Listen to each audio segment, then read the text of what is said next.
Morning, ladies and gentlemen. Welcome to the Star Diamond Corporation Annual and General Meeting and Special Meeting.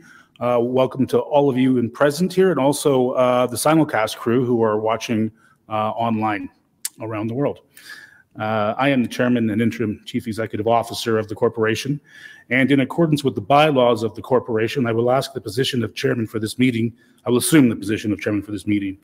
At this time, I would like to ask that all cell phones be turned off for the duration of the meeting. Thanks. Before we begin the formal business of the meeting, it's been a while since we've had a meeting. I'd like to take a moment to introduce the directors and executive officers who are present here today. And for those of you on the simulcast, unfortunately, you won't get to see them. But if you can just raise your hand, Lisa Riley, Larry Phillips, and we're welcoming Marilyn Spink to the board as well. We also have in attendance George Reed, who is our Senior Technical Advisor, and Rick Johnson, our CFO. And John Truswell of Bennett Jones, LLP, Legal Counsel of the Corporation, is with me at the table. And we also have Mark Schimmel, our Project Manager, over there. I propose to deal with the formal aspects of the meeting now, following which management will speak on the activities and the future outlook for the corporation. So I'd ask you to hold your questions until then. I'd like to remind everyone that only persons at this meeting who are entitled to be present to move or second resolutions, to speak or ask questions, or to vote on resolutions are registered shareholders whose shares are held in their own name and not in a brokerage account, or persons who have been duly appointed as proxy holders and have registered with the scrutineers. I note that there are a number of people present who are not registered shareholders or duly appointed proxy holders. Unless someone objects to the presence of these guests, they will be allowed to attend, but must refrain from speaking or voting on the resolutions. Are there any objections to the presence of these guests? Great, no objections. We welcome all the guests today. In order to assure the meeting covers the required business in an efficient manner, I've prearranged with designated registered shareholders and proxy holders to move and second the motions of business today. This is in no way intended to discourage any comments or questions from other registered shareholders or proxy holders. Unless a ballot is requested by a shareholder or proxy holder or the chairman, I ask that when a vote is requested, shareholders do so by a show of hands. The annual general and special meeting of Star Diamond Corporation will now come to order. With the consent of this meeting, I will ask John Truswell of Bennett Jones to act as secretary of the meeting. The first item of business will be the appointment of a scrutineer to report on the shareholders present in person and the number of shares represented in person or by proxy at this meeting, and to compute the votes on any poll taken. With the consent of the meeting, I will ask Bart Wingerak of Odyssey Trust to act as scrutineer.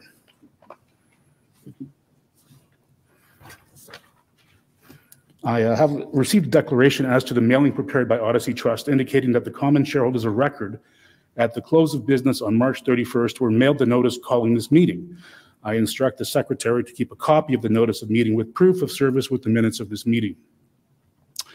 Would the secretary of the meeting please explain the quorum requirements? According to section 54 of bylaw number 1A of the corporation, for there to be a quorum for this meeting, 2 persons present holding or representing by proxy not less than 5% of the shares entitled to vote at this meeting must be present at the commencement of the meeting.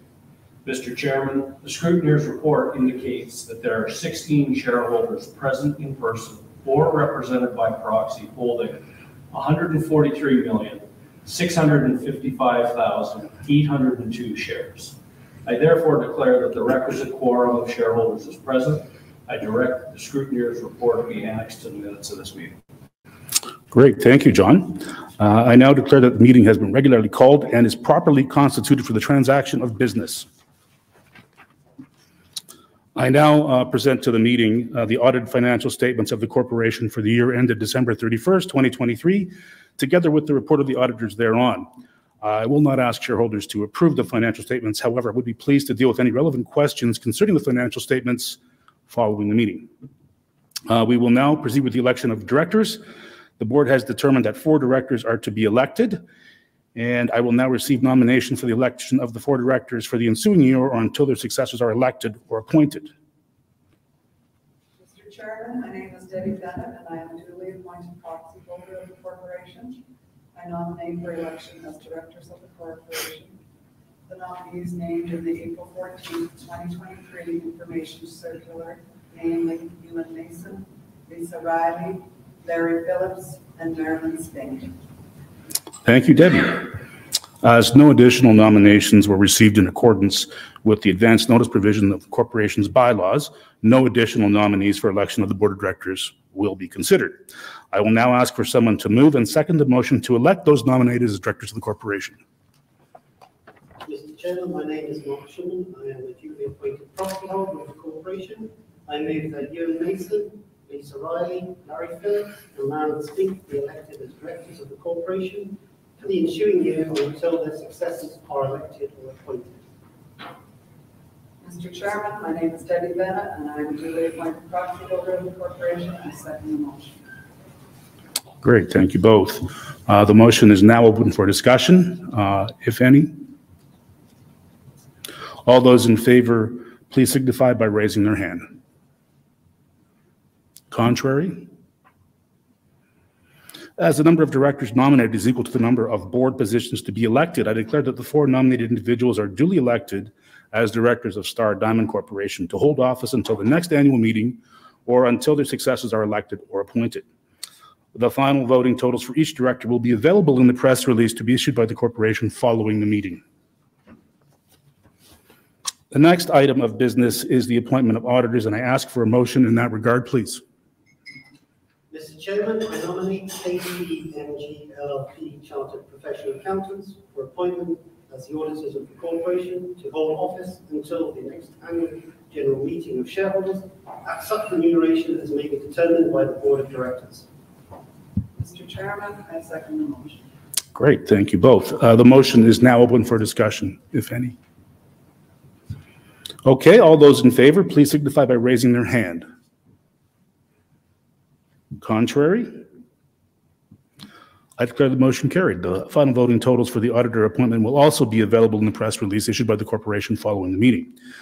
The next item of business is the resolution to approve the continuation and amendment and restatement of the corporation shareholder rights plan. I will now ask for a motion in that regard. Mr. Chairman, I move that the resolution pertaining to the approval of the continuation and amendment and restatement of the shareholder rights plan as stated in the April 14, 2023 information circular be approved. Mr. Chairman, I second the motion. Thank you both. The motion is now open for discussion. All those in favor, please signify by raising their hand. Contrary? Thank you. I declare the motion carried. The final voting totals for this motion will also be available in the press release issued by the corporation following the meeting. So finally, is there any further business brought properly before this meeting? As there is no further formal business of the meeting, may I please have a motion terminating the formal part of the meeting? Mr. Chairman, I move the meeting be terminated. Chairman, I second the motion. Thank you both. All those in favor, please signify by raising your hand. Contrary? I declare the motion carried and the meeting terminated. So, folks, been an interesting wild ride the last year. What I would like to do to start with is for George Reed to bring you up to date with what we've been doing technically. There's been quite a bit going on. And then after that, I'll give you a brief recap and tell you what I can tell you. And then we'll take your questions. Okay? George, over to you.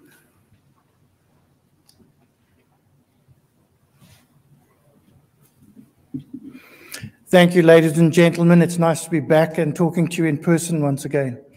And to those out on the simulcast, I'm pleased to be with you. As you know, I'm the Senior Technical Advisor, and I always talk about technical stuff at this meeting. Some of it you will have heard before, and we will just focus on some highlights of that, and then we will look at work that has been done and opportunities that exist elsewhere. I've just got to find the right button. There we go. Obviously, this is when you have insomnia, you can read that. And then we get to the highlights that you've heard before, but we'll reiterate them because it's always important to remember the uniqueness of these Corne kimberlites, namely that they have very attractive diamonds, they have a large size frequency distribution, and consequently very strong diamond prices, and they compare very favorably to other mines in the world. I won't labor the point further than that, except to say that, lo and behold, the two mines that produce some of the largest diamonds in the world, Letseng and Karowe in Botswana, their size frequency distribution lies on either side of the red line of the main economic unit of the Star kimberlite, namely the EJF kimberlite. So we are obviously in very good company, and that chart suggests that in future production, when the mine gets to production, we will see some potentially very big diamonds. It's a large, long life mine, outstanding geology, attractive economics. We've heard many of these things before, but let's remember that there is a huge opportunity here in central Saskatchewan, a low-risk jurisdiction, near existing power and transport infrastructure, and most notably that we went through very, very rigorous hoops of getting both provincial and federal environmental approval on this project. Trading on the TSX, our stock position listed there, and obviously Newmont Corporation is still a significant shareholder. The local geography, as we know, we can drive in our pickup truck from Saskatoon, and we're on site in about 3 hours, probably a bit less if we're taking it right to the edge of the speed limit. The red lines on that map are paved highways. The purple line is the Corne forest. The Corne forest is not a nature reserve, it is a working forest, and it only so exists because the land was too infertile for agriculture. You see that the agricultural quilt that spreads out over the interior of Saskatchewan completely surrounds the forest. 60 kilometers as the crow flies from east of Prince Albert, about 100 kilometers by road, and access into the forest on forest roads that are available 365 days of the year. There are many kimberlites that make up this kimberlite cluster in the Corne, shown in red, with the two kimberlites, Star and Orion South, at the southeast end, that have been extensively evaluated. The claim position covering all of those kimberlites is almost contiguous, allowing us to spread our expenses over the large, massive kimberlites. So there are more than 60 kimberlites other than Star and Orion, many of which are diamond bearing, and some of which have been shown to have some very interesting characteristics. We'll talk about that more in a moment, and that is for future development and extension of ore resource. Huge amount of work has been done on these two kimberlites in the past.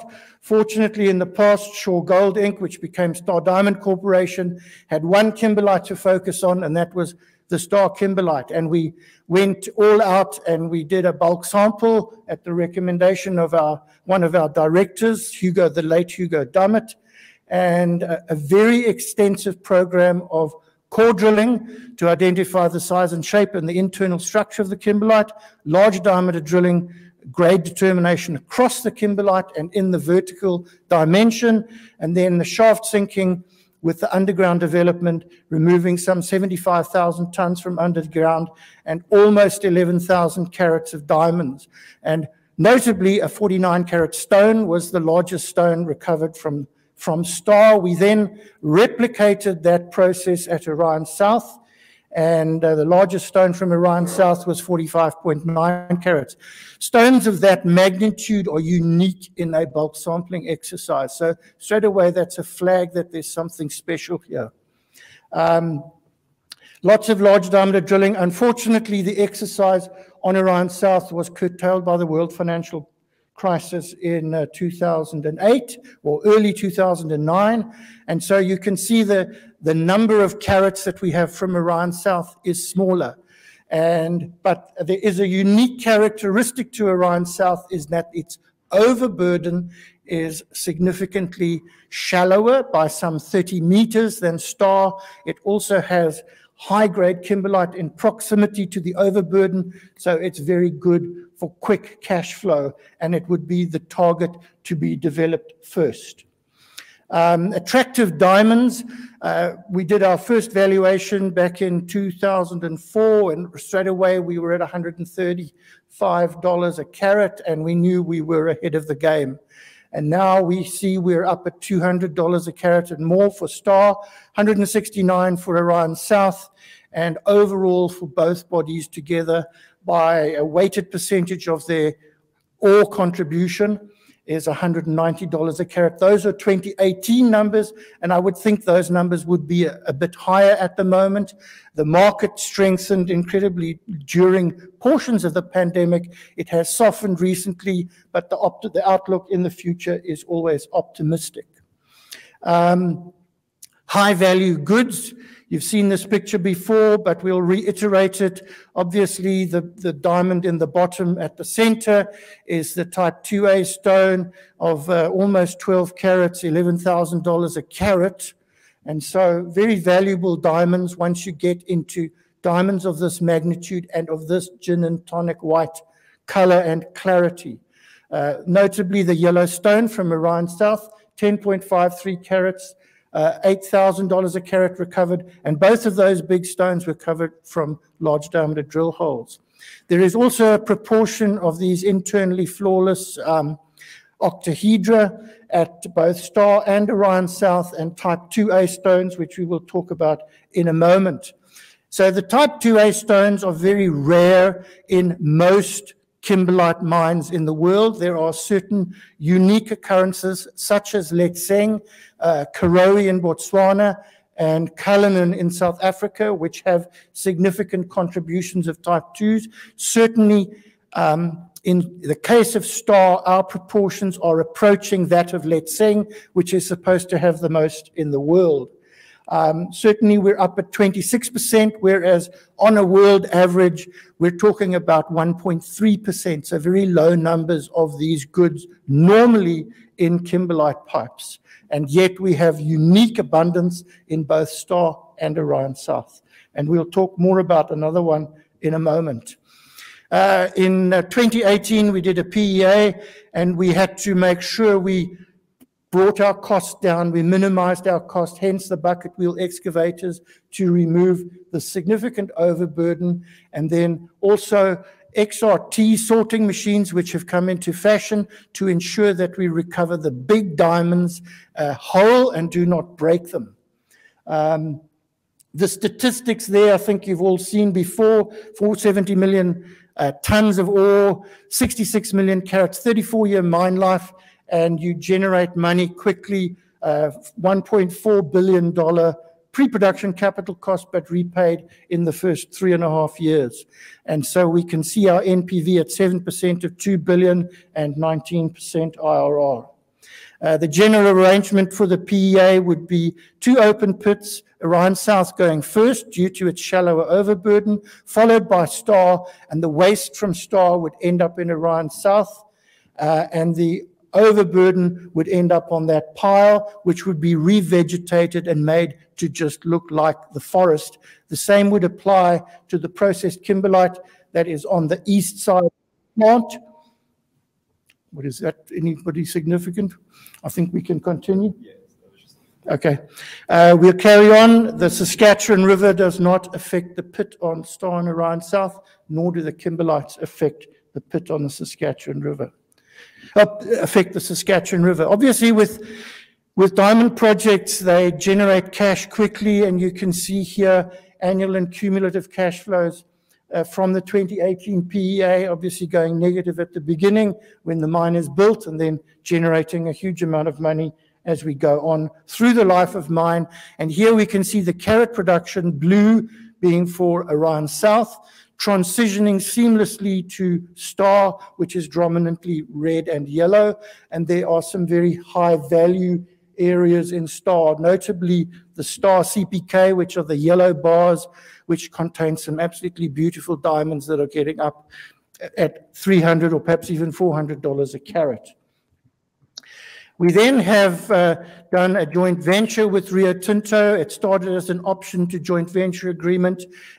Rio Tinto wanted to prove to themselves that these grade values that we had done with the underground and the large diameter drilling, they wanted to make sure that they did due diligence work to satisfy them that those numbers were good.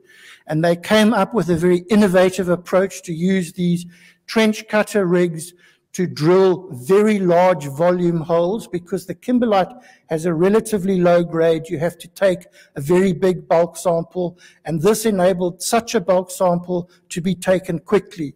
To develop an underground and a shaft would now be prohibitively expensive, and it would take a long time. So these holes are rectangular in shape, 3.2 meters by 1.5 meters. It's a very, very large volume and could be sunk down to 250 meters below surface, which was the design parameter of the machine, which you see on the left-hand side there. And it certainly worked. And they actually got down, I think, to 253 meters below surface just to prove a point. And you can see the results that they got with their large diameter drilling certainly replicate what went before. Rio Tinto was also very mindful of the fact that the diamonds have to be recovered in a state-of-the-art way, and they built a plant with three important components, namely a XRT sorter for the large goods so that we ensured a minimizing of diamond breakage. We had a high pressure grinding rolls crusher, again limits diamond breakage and liberates a lot of the smalls. And then the small diamonds were recovered by a very narrow range 1 to 6 millimeter DMS. And so the DMS was extremely efficient at the recovery of the small diamonds. Hence, you can see the number of stones that they recovered from their 1,428 carats, 24,900 stones. That's because of the exceptionally good recovery they did at the lower end of the curve. And you can see the stones per ton went right up. Very diligent work, a very good plant which is still on site and on care and maintenance. We then Rio took a very deep look at the project, and they went through all aspects of building a mine. They looked at the diamond quality, top color and gem. They were early in the process to alert us to that when we were talking to them a long time ago. They were very happy with the percentages of type 2A diamonds and the large high value diamonds, which they were able to replicate in their large diameter drilling. And certainly the trench cutter program, here you can see the largest shown was just under 17 carats, a nice type 2A high value stone. Mining methods used, Rio Tinto has incredibly deep history of operating big open pits for the recovery of copper and iron ore. And in those pits, they use a lot of trucks and shovels, but they were able to show that our idea of bucket wheel excavators with in-pit crush and convey, using power supplied by SaskPower, keeping our carbon footprint down, was certainly the way to go, and they confirmed that. The pit scheduling, they also were in agreement that Orion South should be mined first due to its shallow overburden, quick cash flow to get it in. They worked very hard on the pit slopes because of these open pits have to be very wide. The open pit on Star is about 3 kilometers wide, 350 meters deep. They make sure that with every degree of steepness on the pit slopes, you can save a lot of money in the removal of the overburden. They worked very hard on that, looking at buttressing, dewatering, and minimizing pit slope failure. And then they also took a very hard look at Orion North and the Taurus kimberlite, which is to the west of that. And lo and behold, we did the, internally in Star, we did the type 2A diamond proportions out of the large diameter drilling macro diamond samples that we had recovered in the past. And lo and behold, there is a central part of Orion North, namely the 147, 148 kimberlites, that lo and behold has a type 2A percentages, that is approaching 50%. So that is a real eye-opener, and it obviously then sets that up for a future ore reserve extension. So very, very good confirmation of many things that we'd alluded to in the past.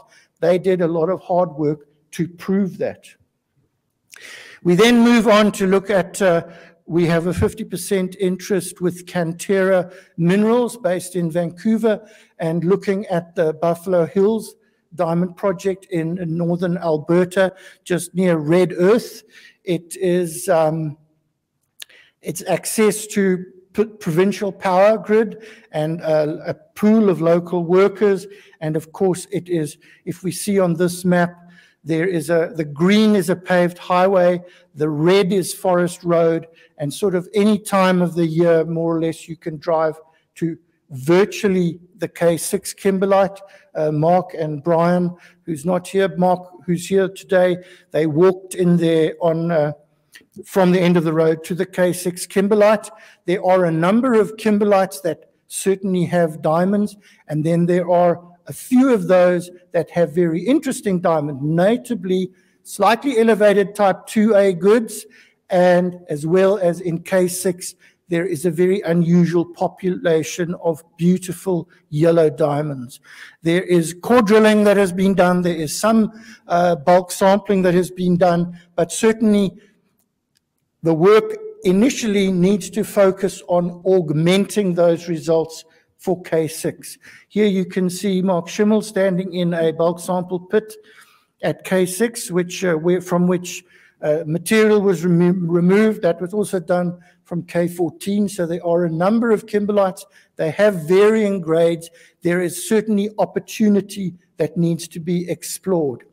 So we did, earlier this year, we did a re-examination and revaluation, as well as looking at the type 2A proportions of the diamonds from these K6, K14, K91 and tow 252.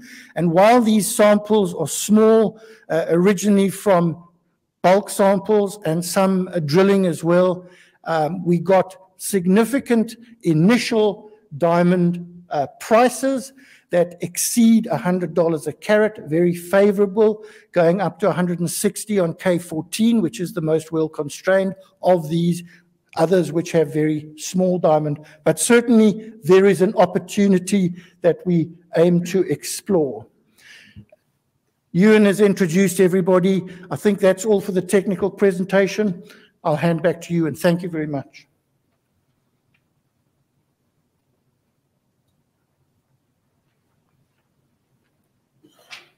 Thank you, George.